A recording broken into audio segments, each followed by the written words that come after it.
morning. Good morning, everyone. My name is Ian Wright. I'm Chief Policy and Communications Officer here at ICAW, and it's my pleasure to welcome you to this great building, Chartered Accountants Hall, for the Conservative Party Business Engagement event with the Leader of the Opposition, Shadow Chancellor, and the Shadow Business and Trade Secretary, as well as you, leaders of Britain's businesses. Helping to convene political and business leaders is a priority for us at ICAW. We were pleased to welcome all parties for a business hustings for last year's general election. And indeed, on the 9th of September, we welcomed Kemi for a great speech on business and the economy here at Chartered Accountants Hall. Successful business policy should be based on insight and evidence should be sought from business. Our 200,000 members are a great source for that insight and evidence. They don't just understand the economy, they shape it.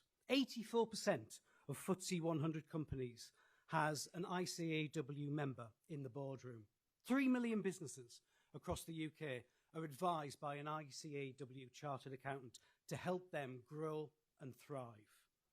And on that vital issue of growth, our members at the heart of the real economy, making day-to-day, long-term decisions, are telling us that their pursuit of growth is being hindered because doing business is too expensive, with rising costs and a historically high tax burden, too complicated, with a bewildering set of regulatory demands, and too uncertain, with short-term changes and speculation freezing confidence and investment.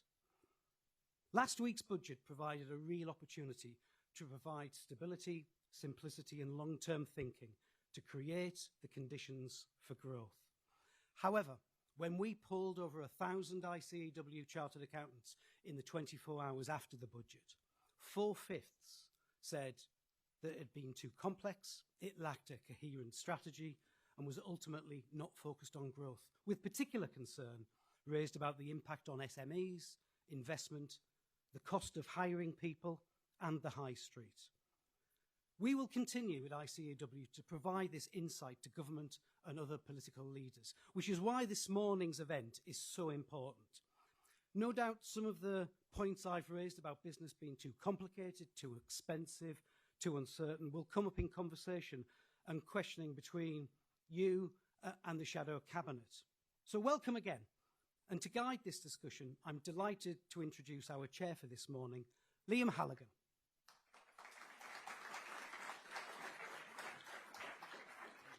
Thank you. Good evening, ladies and gentlemen. It's very nice to be here. I'm an economist. That means I was pretty good at maths at school, but I didn't quite have enough personality to become an accountant.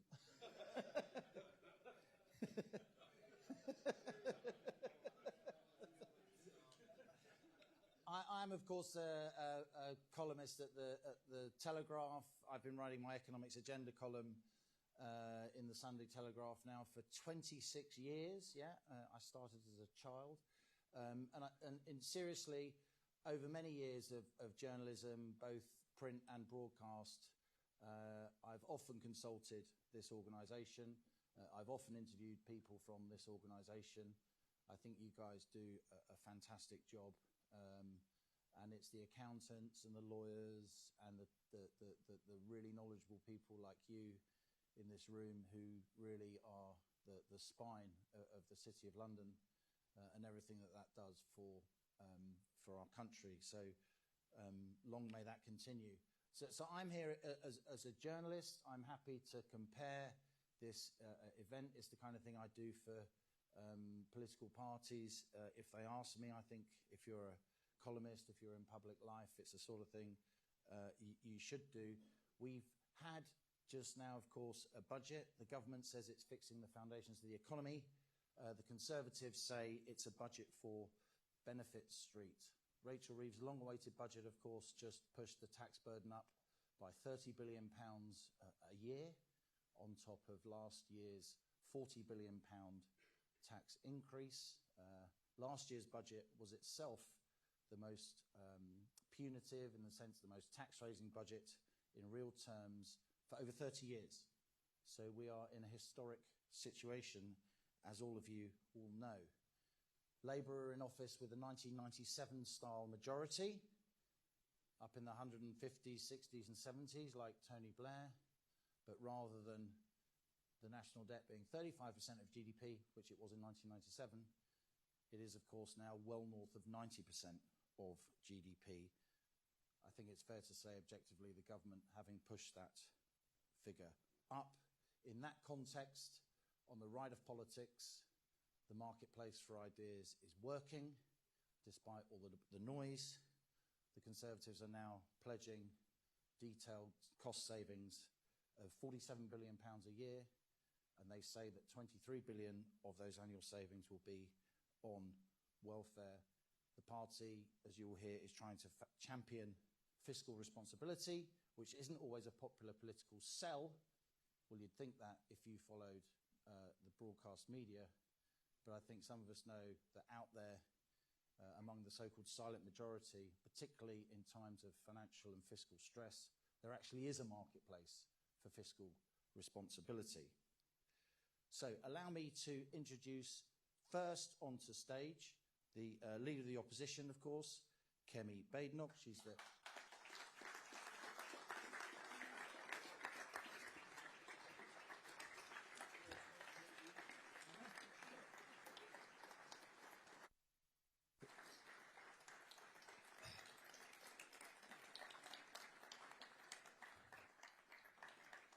And we have Mel Stride, of course, Shadow Chancellor, and Andrew Griffith, Shadow Business Secretary.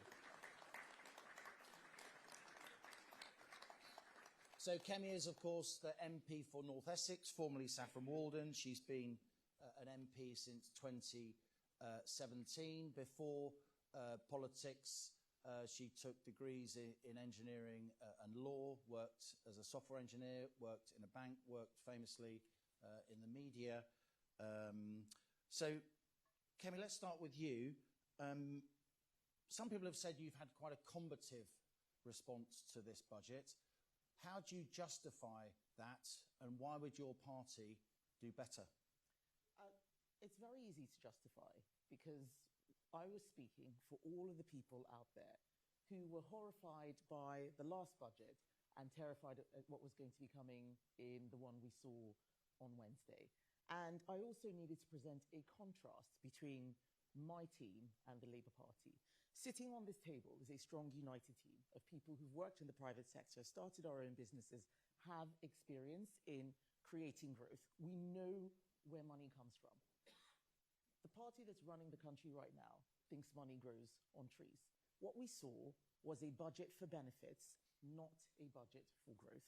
And I think, given the state of the economy, it was disgraceful that we ended up with the OBR and the IFS saying that household incomes were going down, and it was absolutely dismal for growth.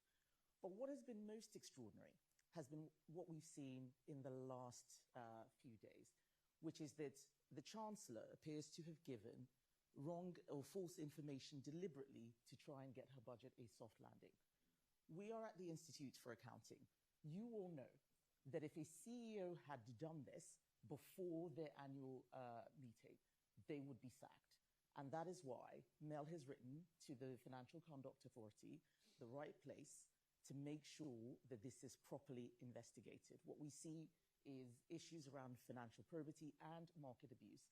And I do believe that she should resign because of that, because she has given false information, broken promise after promise, given people false hope and false reasons to vote Labour, not been able to stick to them. What she's shown is that she cannot manage the economy. So I'm very happy to be combative in that circumstance. I think the circumstances actually demand combativeness. Mel Stride, you've been an MP since 2010. You are the MP for Central Devon, the Shadow Chancellor. You also have a business background. You've built and sold businesses on both sides of the Atlantic. Tell us about the big macro picture here. Tell us how and why the Tories have come to the point where you are now pledging £47 billion of welfare savings. And I suggest after the last budget, that figure may actually go up. Well, good morning, everybody. Look, I think the answer to the challenges that we face as a country, not just economic challenges, but other challenges around defence and so on, is growth and productivity growth. And that's what we've got to get the solution for. What you've seen in this budget is no growth at all, really. I mean, after this first year, which is actually a downgrade on the growth number from the budget last year, growth in every year of this forecast is down on the spring. And that's not by accident. That's because of the wrong economic choices. So what the Chancellor has done is to load up taxes in breach of her manifesto and the promises that she's made on hard-working people. So we've seen that with the income tax threshold freezes, and instead spend money raised through that taxes on more welfare. And that is at the heart of the socialist way, because that is about redistribution and resources, which is important in economics, but also important in economics is incentives. And what you shouldn't be doing is loading up taxes on the productive part of the economy whilst redistributing to the unproductive part of the economy. And this is a long-standing picture that we've seen with this government. When they came into office, the first thing they did, despite the fact they said they wouldn't do it, was heap £40 billion worth of extra taxes on the economy, 25 billion of it through NICs increases on businesses. That killed growth. That's part of that story of diminished growth. They talked down the economy with a fictitious £22 billion black hole, which extinguished the animal spirits in the economy. But they did what socialists also do, which they went out and borrowed vast amounts of money, spent vast amounts of money, which fed into higher inflation. So the IMF says we will have the highest inflation this year in the G7 and the same next year. And that's why interest rates are higher for longer than they would otherwise be.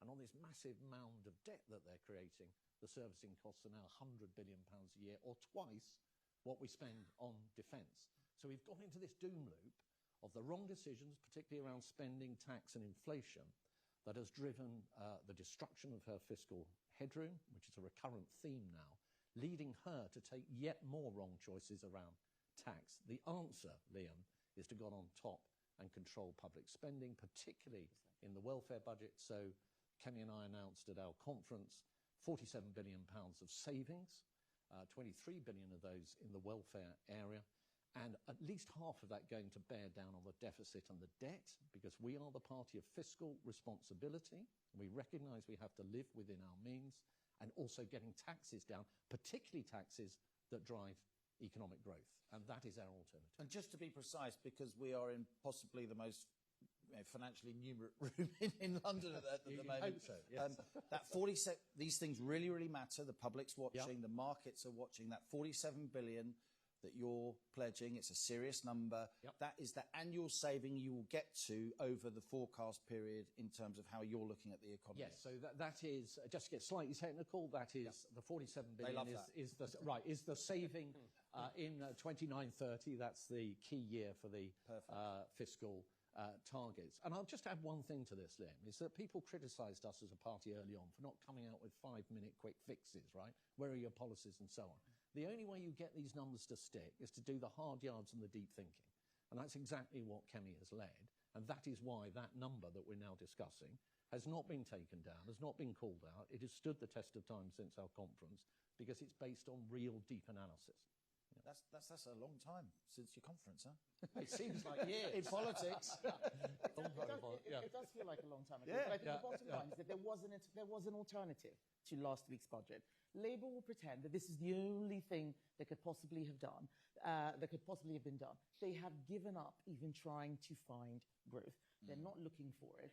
All they're doing now is dividing whatever money is there rather than trying to create it. The Prime Minister is going to give a speech at 10:30, which he will say is all about growth and how they're going to deliver it. No, it won't be.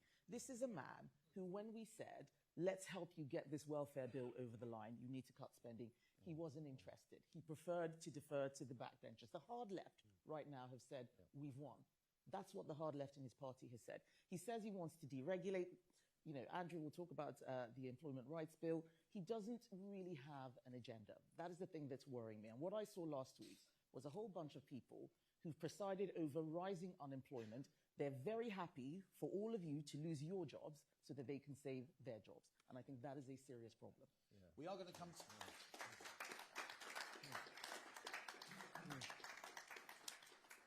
We are going to come to some media questions, then we're going to have questions from business.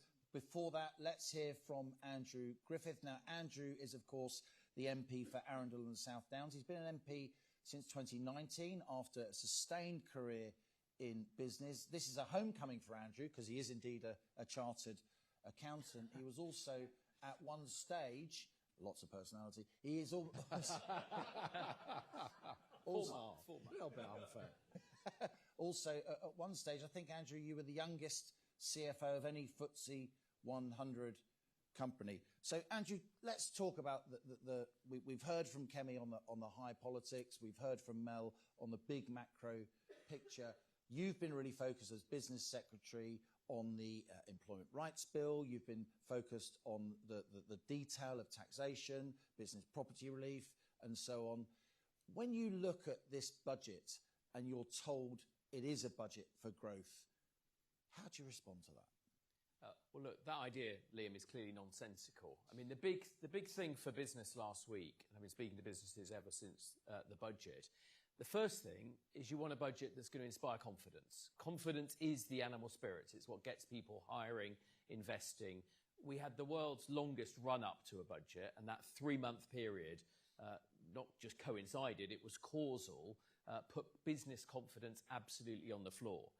You might have expected some sort of relief rally, and we've not even seen that. So the Institute of Directors has a survey out this morning showing that business confidence is losing to a global pandemic virus as a result of what this government is doing. And that means people won't hire, they won't invest, they won't grow. Charlie Munger, Warren Buffett's right-hand man, said, look, show me the incentives and I'll tell you the outcome. And the key thing, I think the key thing this government don't understand because of their abject failure to understand business is the incentives. The things that make people get up in the morning and want to found a business, start a business, stick with a business. Whether it's business property relief, the family business death tax last week could have seen some repeal, some reversal, some mitigant. We got nothing on either the family business or the family farm death tax. Look at what they're doing on business rates. Publicans have been ringing my phone, and Kate Nichols from Hospitality UK and the British Pub Association all over the weekend, desperate to understand another misleading lie told by the Chancellor that she was going to bear down on business rates. That is not true. They are going up, taking in the combination the upwards revaluation and the removal of reliefs that we Conservatives put in place when we were in government. She did not last week emulate our plan to take 250,000 high street businesses out of business rates entirely. She went in the other direction. And yes, there's some transitional relief, but if the destination is wrong, it doesn't matter how quickly or not you get there, it's the wrong destination, and businesses will be sitting down this morning looking at their prospects and their future. And then finally, you mentioned it, Kemi mentioned it, the Employment Rights Bill, or the Bill for Unemployment. That is a 330-page bill. It is laughable when this government talks about bearing down on red tape. They are spinning up an entire new regulator consisting of former union officials and employment lawyers, their Fair Work agency, that is going to seek to bring cases against employers even when not a single employee complains. So yes, we welcome, as business will, their reversal of their day one rights, the period to 6 months, helped by a very strong Conservative team who's fought that bill every single inch of the way, working as a team. But you don't make a 330-page red tape bill any better by making it a 329-page red tape bill. Yeah. Andrew Griffith, ladies and gentlemen. Now, we are going to come to questions from the business audience, but before we do that, we're going to have questions from the print and broadcast media, and I think Kemi is going to call those. Thank you. First question from Harry Horton, ITV. Thank you very much. Harry Horton, ITV News. My question is about the OBR. Do you think the OBR is still fit for purpose? Do you think it should be abolished? And should the chair, Richard Hughes, have to resign? It's not the OBR that gave misleading information to the public. That was the Chancellor. So asking the OBR to take the punishment, in my view, is deflecting. A lot of people made decisions based on the information that the Chancellor briefed on the 4th of November when she did that weird breakfast press conference, and on the 10th of November as well. Some people left the country because they were worried about an exit tax. Some people drew down their pensions, an irreversible decision. Others were fixing their mortgage rates. Real decisions were made while she was trying to give her budget good PR. So I don't think that talking about the OBR is where we should be. That is a distraction. There's only one person in the dock right now, and that is Rachel Reeves, the Chancellor. Next question from Amanda Akas, I hope I've said that right, from Sky News. Two of your former MPs have just defected to Reform UK, saying they're the only party that has the vision to restore pride in Britain. That's a bit of an indictment of your leadership, isn't it? Not really. The fact is, those are MPs who want more welfare. I'm being very clear. We are not the welfare party. All the other parties have campaigned to lift the two-child benefit cap, including Reform. And I remember those two MPs, they wanted more and more public spending. They've gone to a party that they think is going to do that. And I think it's very interesting that at a time when Labour is on the ropes, the Chancellor is in the dock, Reform thinks the most important thing is to attack us. That just shows that they're not interested in getting the very best for this country. All they're interested in is low politics and trying to destroy the Conservative Party. We are interested in doing what is right for all those people out there who are struggling, and we're going to stay focused on doing our jobs. Jack Waters, GB News. Thank you. It was a quick question about whether, well, you spoke about the £23 billion that you're going to save from welfare. I wondered, with half of the £47 billion going on paying off the debt and deficit, which ones you really want to cut on tax to drive growth, particularly for hard-working Britons? Thank you. So our golden economic rule is how we frame the way that we're going to run the economy. We have got to bring down public spending. We absolutely have to. We're spending way too much. And we need to stop spending so much on debt interest. Quite a lot of our money is just basically going on the interest on that. So savings to go on the deficit, and the rest on growth measures, investments, tax cuts. Stamp duty was the big one, which we talked about. The housing market has completely gummed up. The run-up to the budget did not help. But we want to see business create growth. The bottom line is that we understand that it is not government that creates growth. It is actually business that creates growth. What government needs to do is create the right conditions. We have people running the country who think that they're the ones who are going to fix it all as long as they tinker here and tinker there, give benefits to a certain group. That is completely wrong. So we have laid out some of the things that we will reverse. Andrew and Mel talked about the family farms tax, APR, BPR, all of those things, which we think are not actually going to raise any money. I'm sure Mel can come in with on a little bit more detail, but we want to make sure that we have a plan that's going to work, given that Labour is going to be leaving a huge, huge mess behind. There's only one party that's got a team of people who can fix it. Yeah, no, I think that's absolutely right. So, as I said earlier, £47 billion worth of well-thought-through savings, at least half of that going to paying down the deficit for the reasons that Kemi has just given. We've got to get that deficit down. It's not fair to pass on debt to future generations in that way. It's ruinously expensive. In fact, debt servicing costs, if it was a Whitehall department, would be the third largest department in government. Not spending money on improving public services, but paying off our creditors because of the profligacy of this Chancellor. And putting also money into getting taxes down. So primary residences, getting the property market moving, that has important economic positives. People being able to move to where work is more readily, downsizing, freeing up space in the housing market, and so on. Getting small businesses in high streets out of business rates altogether, 250,000 of them, many of whom, as Andrew has just said, are struggling. And then finally, a big, bold offer to young people taking their first job, whereby instead of paying national insurance, they're actually receiving that money themselves as a down payment on a future property purchase. Those are the right kind of priorities we should have as an economy, not spending more on welfare payments. Thank you. Harry Farley, BBC. Thank you, Kemi Badenoch. Harry Farley from BBC. There was a productivity downgrade in the OBR's forecasts, and at least part of that was down to your party's time in office. The OBR talks about the Brexit deal, lack of investment. Do you want to just be honest and take responsibility for your party's part in that downgrade? So first of all, I'll start by saying that we recognise there was a productivity problem. The private sector did not have the productivity problem that the public sector did. Quite a lot of our time was spent dealing with issues like COVID, where we ended up paying people to stay at home. So we recognise that there were significant issues. But there's nothing in this budget that does anything about productivity. The only time the Chancellor mentioned it was to use it as a stick to beat the last government. It's everybody else's fault except her own. So yes, let's talk about how we can improve productivity. There will be many difficult decisions that would need to be made, and Mel can talk a little bit more about that. So I'm not here to say that everything that happened when we were in government was perfect. It obviously wasn't. But the difference between us and Labour is that we accept that mistakes were made, we show some humility, and we start talking about how we're going to fix it, rather than we're perfect, we've done nothing wrong, look over there. That's the difference between us and Labour. Yeah. Mel?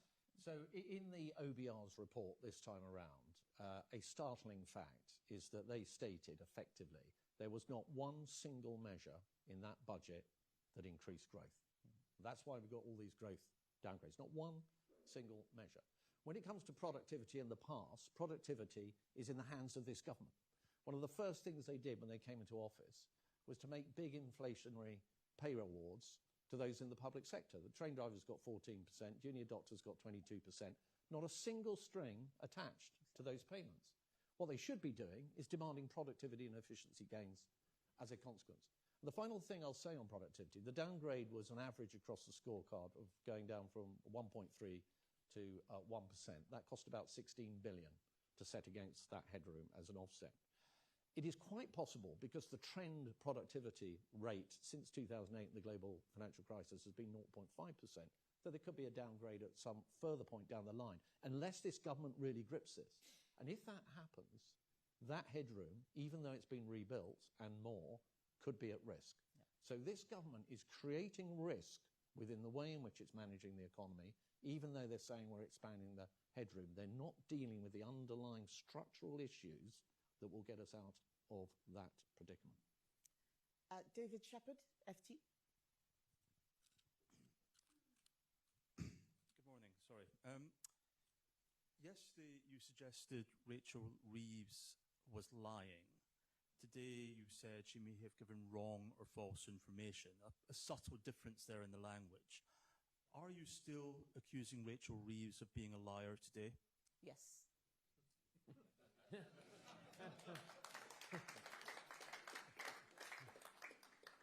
Noah Hoffman from The Sun. Thank you. Noah Hoffman from The Sun. You've spoken a lot about the need to tackle a very large welfare bill, but missing from that conversation is how much of a big chunk that is taken up by the pension triple lock. That's policy you say you're not going to touch, and yet we see loads of young people leaving the United Kingdom because they feel like economic policies are not built around them and their ambitions. Do you have any more to say on the triple lock? Are you ever going to look at it? That's something Nigel Farage has pledged to do, or is this a given for eternity for the Conservative Party? So young people are leaving because opportunity is disappearing. I don't think that many of them are going through fiscal policy in detail. They want to get jobs, they can't get jobs. Unemployment has risen every single month since Labour came into office. Graduate recruitment is at record lows since Labour came into office. So our priority right now is jobs and growth. The triple lock is Conservative policy. And yes, it is a huge cost, but right now, making changes to the triple lock does not do anything for growth. What we can do for growth is find people jobs, get them off welfare and into work. That is a huge priority that's going to take a lot of effort. That is where we're putting our focus. You can make changes to the triple lock, we can all get poorer together. You can get people into work, get the economy growing, we all get richer. If the economy was growing at 2-3%, we wouldn't even be having this conversation about the triple lock. So the priority is the wrong place. And good luck to all those people who think that it's reform that's going to sort it out. Every time you ask them a question, they give a different answer about their policies. We are serious people. We are a strong team. We work together, and we're going to find a way to sort this out. Conservative Party policy is that, was or has always been the triple op. We brought it in.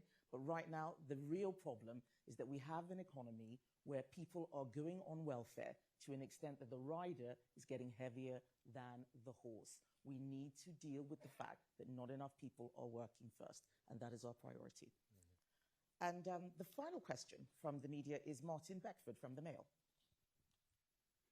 Thank you, Martin Beckford from the Daily Mail. You said you want Rachel Reeves to go, but do you not worry that a different chancellor would be more left-wing than her? And also, everyone will have seen she was trying to avoid your gaze in the start of the BBC programme yesterday. Did you speak to her at all off camera? Thank you. I did speak to her, I think even on camera. I mean, Rachel Reeves and I probably don't agree on very much, but quite a lot of what you see in Parliament is more theatre than anything else. We're all still people who can have a conversation. But to your first question, sorry, I've actually forgotten what the first question was now. About her going and somebody worse. Yes, yes, that's true. Things could always get worse. That is what happens with Labour. That reminds me of something. Things can only get worse. Sorry. But what we need them to do is actually open their eyes and listen to business. If I were Keir Starmer, I don't know why I'm giving him this advice. If I were Keir Starmer, I would be asking someone to stand down from their seat and they get a sensible person who everybody in the country can have some faith in and put them in there and make them chancellor. But they're not going to do that. Instead, they're going to go through lots of different cycles of Labour MPs, some of whom are very similar to the ones that have gone to the Jeremy Corbyn party. We've seen what a rabble they are. Labour are actually not that much different. The hard left on their backbenches is driving the car seat. So it doesn't matter whether it's Rachel Reeves or not. She is clearly not the one in control. A few months ago, she said that two-child benefit cap was not affordable. Suddenly it was. At the same time, she was saying that she had a huge fiscal hole, which the OBR says that was not the case. They are all over the place. And what we really need is a Conservative government with the three of us making sure that we can run the economy in a way that business understands and where we create growth. Not a Labour Party that is just focused on creating welfare. They're no longer the Labour Party. They are the welfare party. Can I make one? Sorry. One very quick observation, which it really has come to something, ladies and gentlemen. If the justification for keeping somebody is there could actually be somebody who's even worse to take over. I mean, that is now the argument. Right? I say no more. Thank you very much. Ladies and gentlemen, we've now got just under half an hour for some questions from all of you. We're going to start with a question from Jonathan Brenton. Jonathan, could you stand up and you'll be given a mic. Please keep your questions brief and brisk. We want to get as much feedback from the panel as we possibly can. Thank you. Thank you. I'm from Pernod Ricard. We are French investors in the Scotch whisky industry. So I should say, Kemi, thank you for what you did while in government to get the India deal as far as it got. And thank you also, Andrew, for mentioning the hospitality sector, because that has lost north of 85,000 jobs in the last few months with ruinous consequences for young people. I'd like to ask a question about taxation, because excise duty on our products has gone up by 14% since August 23, and yet revenue for government has gone down by 4.8%. Responsible businesses recognise we want to raise money through taxation. It's part of our job. But we'd like to see it done in an effective and fair way. And what we see with the UK taxation system, and I think it applies for other sectors, it's on the wrong side of the Laffer curve. Yeah. You're raising taxes to such an extent you don't raise the revenue. What would a future Conservative government do to get taxes on the right side of the Laffer curve and encourage the UK Treasury to listen to the experience of business? So I'm very glad that you did mention the Laffer curve. We can see this in a whole bunch of areas. It is not always the case that the more tax you ask for, the more tax you get. We've seen it with VAT on private schools. We'll certainly see it with what they've done on APR and BPR. While Mel is the one who looks after tax policy, Andrew and I had a recent discussion around the Laffer curve and what we could do, because we need to send a signal to business that the best way to get the tax, as much tax as possible, is for business to generate as much in profit as it possibly can. Andrew, did you want to come in on that point? Well, yes, Kemi. I mean, the key thing is to get the economy growing and making the pie larger. And what that is, and you mentioned a couple of those factors, is getting back to an environment where it's easier to hire, it's easier to grow. We haven't talked about energy, but the energy in this country is affordable. And then making sure that we understand the tax consequences. It's not even our goal to have as much tax as possible. We want an economy that's as big as possible, that employs as many people productively as possible, and that all of you in business do that number one thing that you wake up to do every single morning, which is happy customers, whether they're exports, whether they're domestic customers. We want to create an environment in which you can succeed to the best of your ability. Yeah, I would add that I agree with all of that entirely. In fact, I flew out to Nashville to spend a day with Arthur Laffer a month or so back, and he's absolutely right about so many taxes having reached a point now where actually the yield from those taxes is not going up with the additional rates. Now, Andrew mentioned energy, and I see we've got Andrew Bowie here, our very fine Shadow Scottish Secretary. I was up in Aberdeen recently. The level of taxation on oil, gas and gas extraction out there, which is in the mid-70% now with the energy profits levy, simply means that the whole sector is going to close down. 200,000 jobs.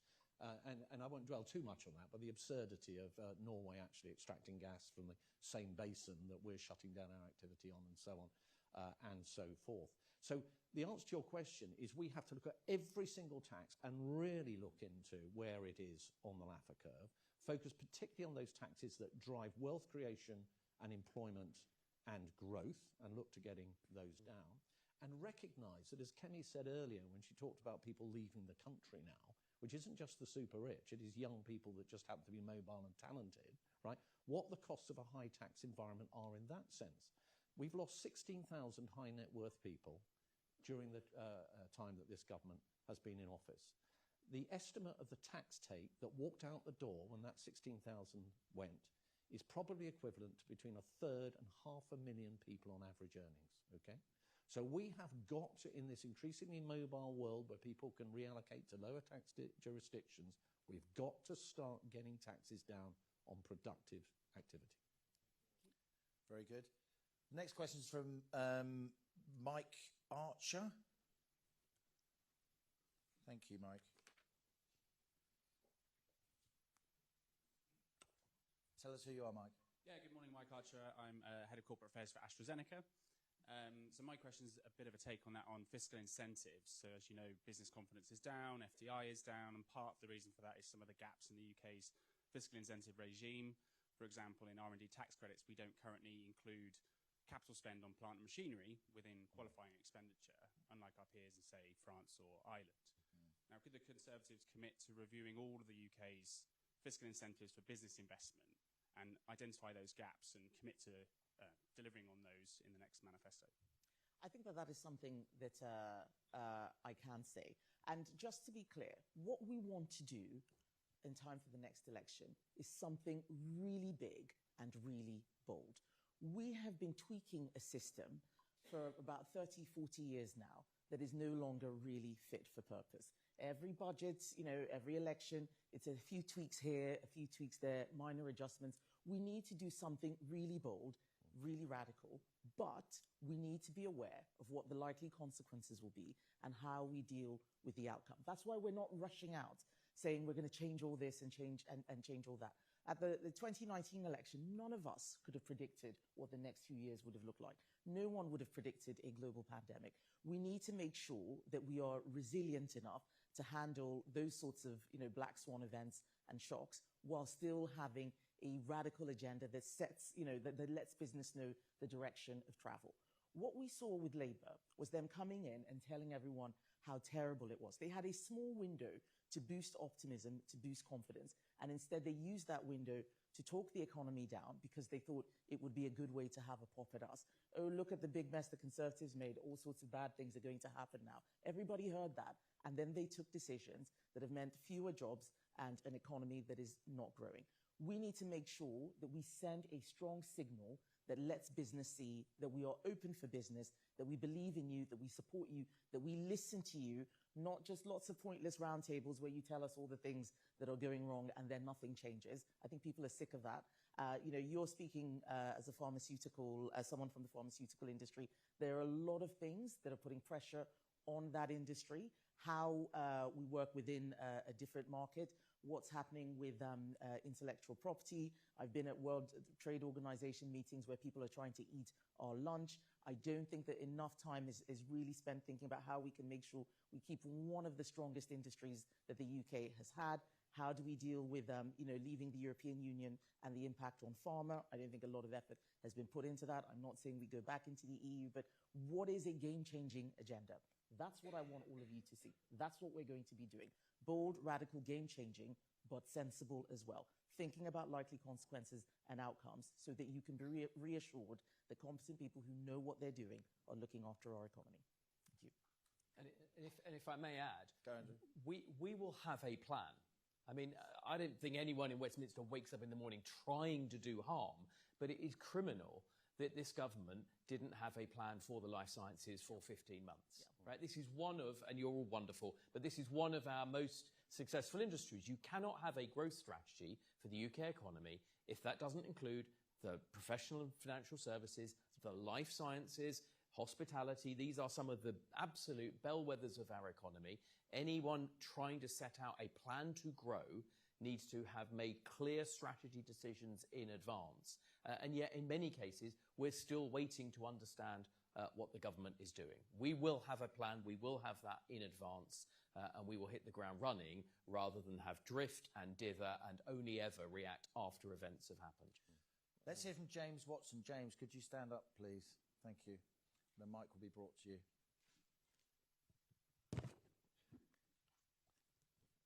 I'm James Watson, Traditional Products. We manufacture 97% of our stair Hold the mic parts. a bit nearer your mouth, if you may, James. We manufacture 97% of our stair parts in the UK. The budget appears to focus more on redistributing wealth rather than creating genuine added value. Added value is the spark that produces a fair and just economy. With the service industry now representing around 81% of GDP, a notable increase from 67% from 1997. I am particularly concerned that manufacturing, construction, farming account for less than 20% of GDP. Unless we are exporting services abroad, we are primarily redistributing wealth rather than generating true added value. How do the panel assess the implications of this shift for the overall health of the UK economy? What strategies do you propose to enhance the economy beyond mere redistribution and foster a more dynamic and resilient economic landscape? James, thank you for that. I am worried about manufacturing. I'm worried about it not necessarily because of the ratio, but because of resilience. I think we are just forgetting how to do so many things. A lot of our institutional memory is disappearing. China is eating everybody's lunch, not just ours, Germany, Australia.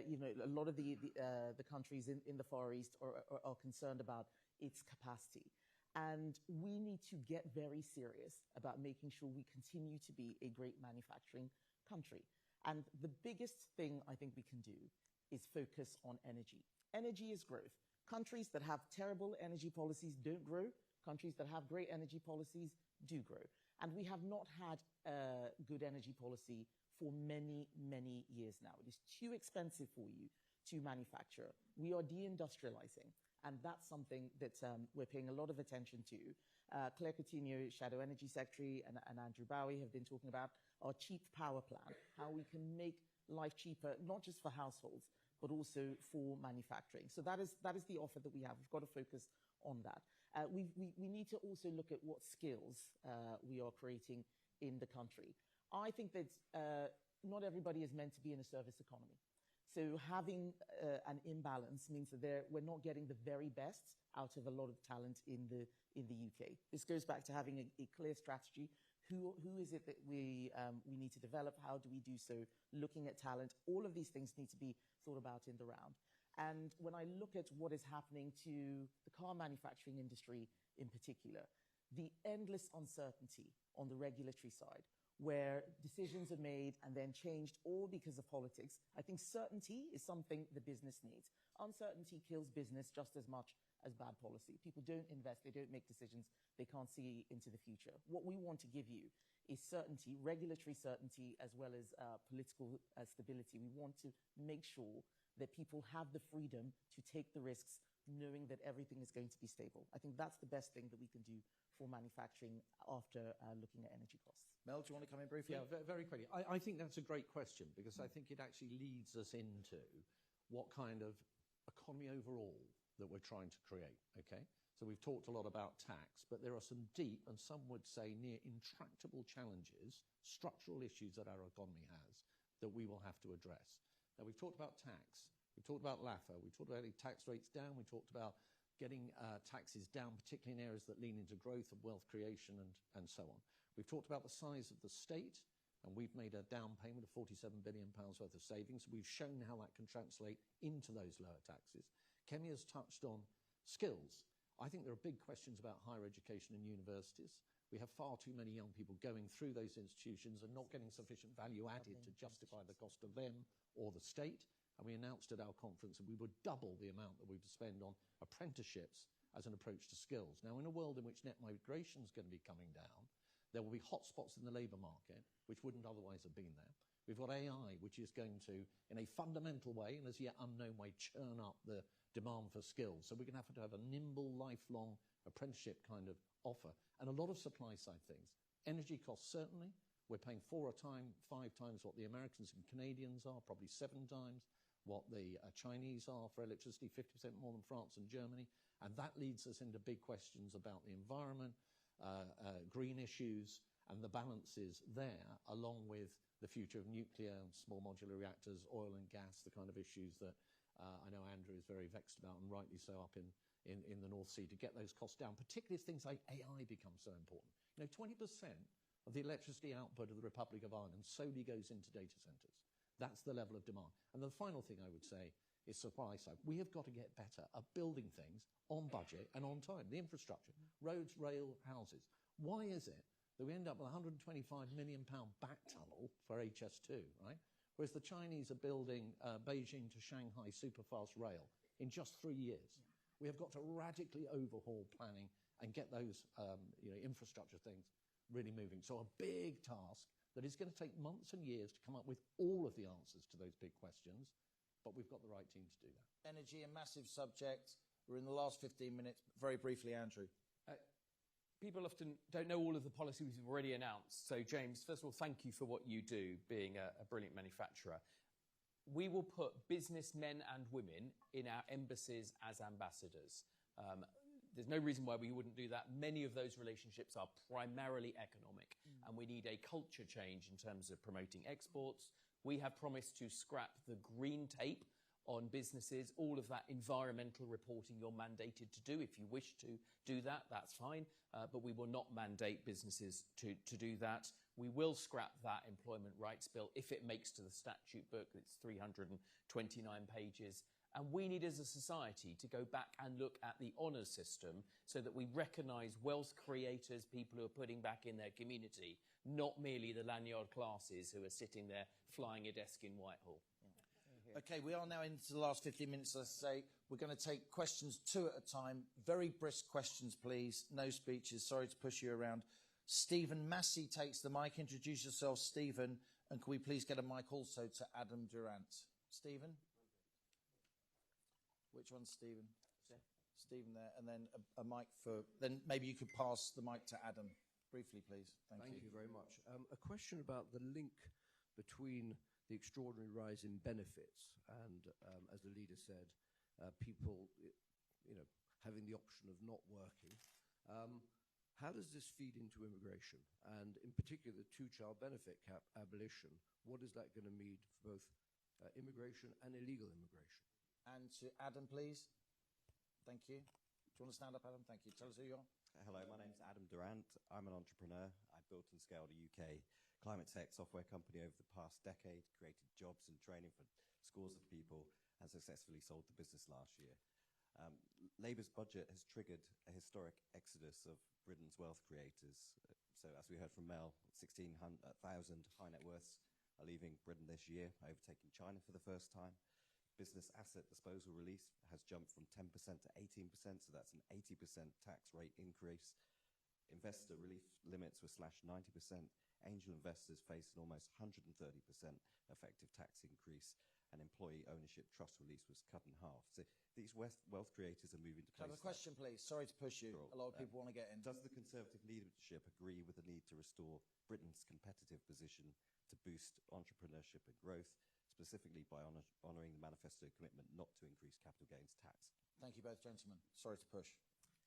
So I'll try and be as quick as possible. Stephen asked about the rise in benefits and the link to migration. Our aim is to create an economy that does not require migration to grow. A lot of our GDP growth was actually based on having more people come into the country. And after a tipping point, many of those people were not earning that much and were bringing in loads of dependents who then needed benefits. So our policy is to make sure that we restrict benefits to UK nationals only. We've got a treaty with the EU. Those who have settled status are in a different category because we have reciprocal rights. But the bottom line is no benefits for foreign nationals. It is acting as a pull factor for a lot of people coming to this country, whether through the asylum route or elsewhere, and it is costing us billions of pounds. We do need to tackle that. So that is a simple policy that we have. We want an economy that is not reliant on immigration to grow. I think Mel can probably answer on the CGT question, but Adam, your basic question is right. We do need to be a lot more competitive. The whole point of leaving the European Union was so we could compete with the EU countries better, not so we could regulate more than them. And instead, we ended up delivering what was a more left-wing version of what the EU was offering.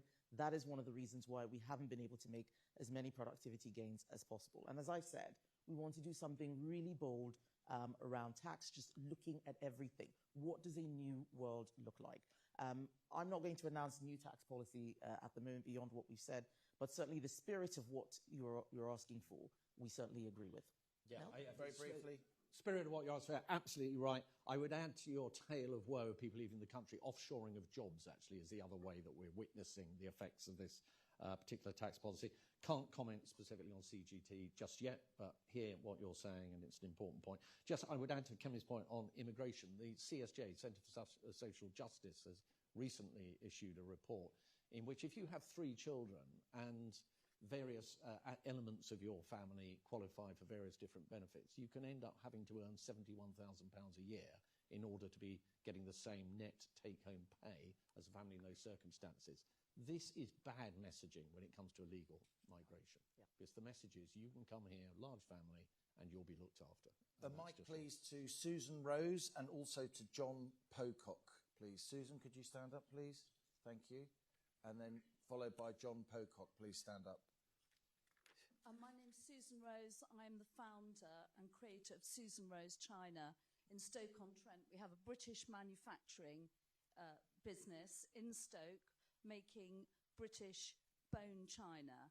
Now, we are always competing against cheap imports from China, which is hugely challenging for us.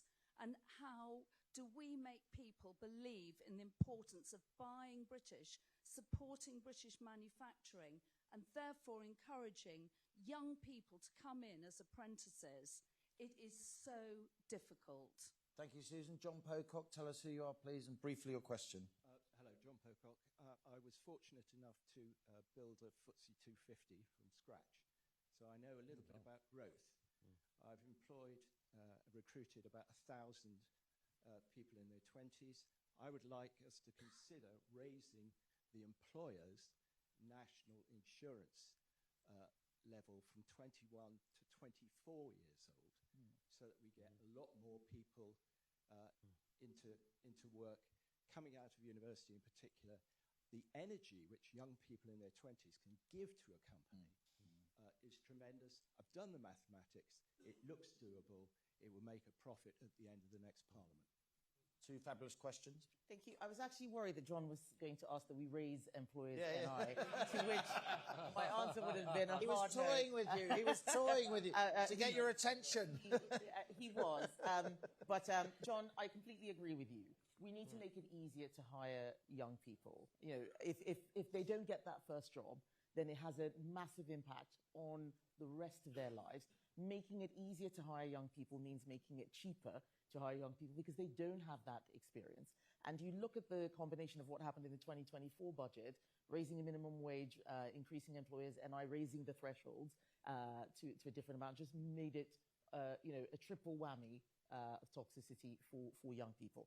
I think it is an interesting idea. We do have our own policy, which is the first jobs bonus, which is a bit similar, but it's certainly something that I think that we can look at. Susan, you asked about cheap imports. You are right. We are competing against a country that is taking manufacturing to the next level. How do we encourage people to buy British? First of all, let's create a level playing field. It is not a level playing field at the moment. You know, you're in Stoke-on-Trent. I know how many businesses have been closing because the energy costs are just too high for them to do anything on ceramics in China. So first of all, thank you for staying in business. I cannot imagine how hard it has been. But I think we also need to talk a little bit about how China makes its products. This is a country, the UK is a country, where people want to know where things come from and how it has been made. The Chinese use slave labor. We know this. A lot of what we talked about in government with the Uyghurs, we try to put some of this in legislation. We need to make sure that the products that are coming to our country are being made at a level playing field at what we manufacture here. We believe in competition, of course, because competition helps businesses. If we stop competition, we will stop being productive. We will get poorer, but that competition has to be fair. And I think showing where there are unfair practices and people trying to cheat the system means that we will get more people thinking about where their goods come from and will buy British. Okay, we are in the last 5 minutes. You're all busy people. You want to get on with your day, I'm sure. I'm going to take 3 more questions, very, very brisk and brief. Could we please have a mic going to Ken Costa? Ken, stand up and tell us who you are, and we'll give you a mic. And then the mic is to Mark Constable. Mark, could you stand up, please, so we can give you a mic? And then finally, Seth Finnegan as well. Let's keep this brief and brisk. So off you go, Ken. Ken Costa, I'm an investment banker. We've seen the decline in the City of London, the stock market, the loss of confidence here, fewer people wanting to list, fewer capital raisings happening. How do we restore the City of London to its preeminent financial position in the world? Thank you, Ken. Hold that thought. Then we come to Mark. Hi, I'm Mark Constable. I am Head of Public Affairs for Trojan Energy, an Aberdeen-based electric vehicle infrastructure manufacturer, and I'm also the elected chair of the largest electric vehicle trade association in the UK, Recharge UK. My question is, given that this government have been just largely following the previous government's policy in terms of the electric vehicle transition and making lots and lots of mixed messages that we saw in the budget last week, and that certainty is absolutely vital in our industry, what intervention would a future Conservative government make? Thank you very much. And finally, Seth. Good morning. I'm the UK Chief Executive of Informed Solutions. We are a UK privately owned tech scale-up specialising in data and AI. For us, the autumn budget introduced some positive measures for tech, specifically around expanded investment incentives and AI growth zones, but also clearly tax changes that could impact staff, founders, and investors. So how would a future Conservative government ensure that tech UK scale-ups are incentivised to grow whilst also balancing the books? Thank you all, and thank you for being brief, panel. Thank you. I will leave the question on listings and tech scale-ups to Mel and to Andrew, because I think they can give a lot more detail. I will focus on Mark's question about just certainty when it comes to energy policy.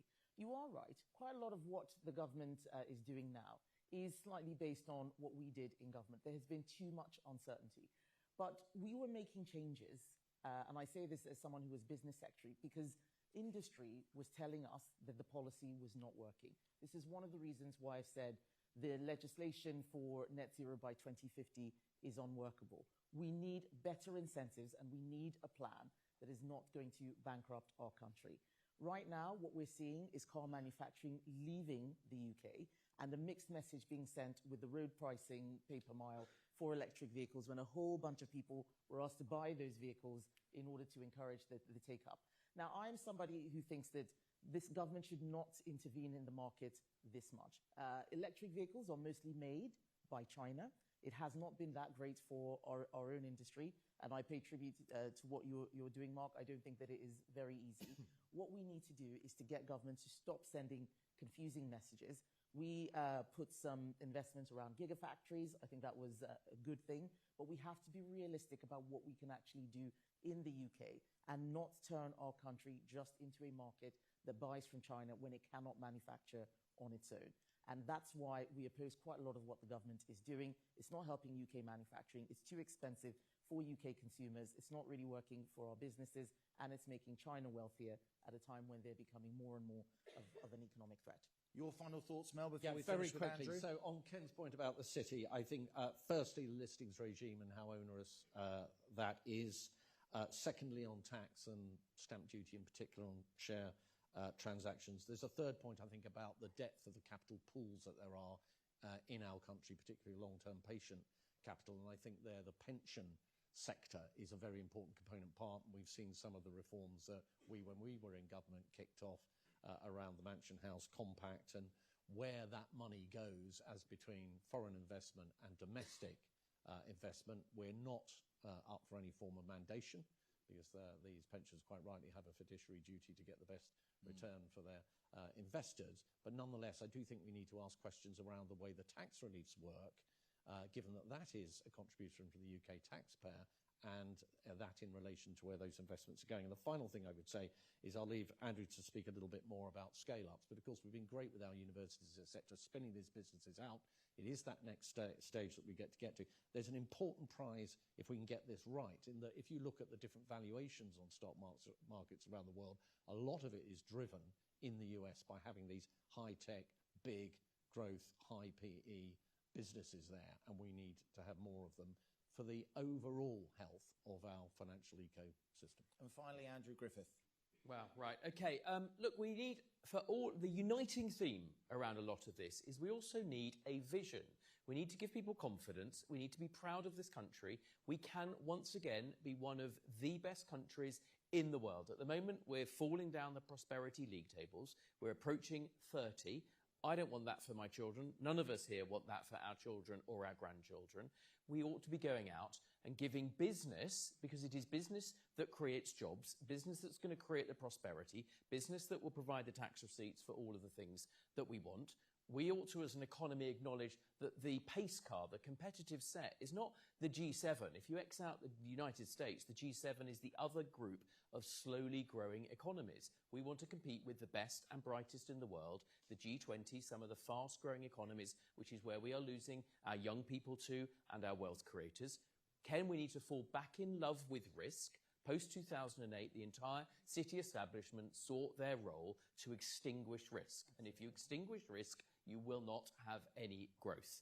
And then finally, we as a country, and this is where my party meandered with its core principles, to put it mildly, we need to once again get back to being on the side of wealth creators, unequivocally, in everything we do, in our policies around red tape, around regulation, in what Mel is doing on tax. We need to understand that you build an economy on the back of wealth, not welfare. Exactly. Andrew Griffith, thank you for that. Ladies and gentlemen, that does bring proceedings to a close. I'm Liam Halligan. You can read my work in the Sunday Telegraph. You can listen to the Planet Normal podcast, where I sometimes get to talk alongside Alison Pearson, the wonderful Alison Pearson, and you can read me on my When the Facts Change Substack. And I've just started a new economics show, weekly show on my Substack. So there you go. Thank you to the ICAEW for hosting us so beautifully. Thank you to the Conservative Party for asking me to host this event. Thanks to all of you for your excellent questions. Sorry if I was forcing you to be too brisk. Please put your hands together, ladies and gentlemen, for our panel: Andrew Griffith, Shadow Business Secretary, Mel Stride, Shadow Chancellor, and of course, Kemi Badenoch, Leader of the Opposition. Thank you very much. Well done. Very good. Yeah, well done, Lee.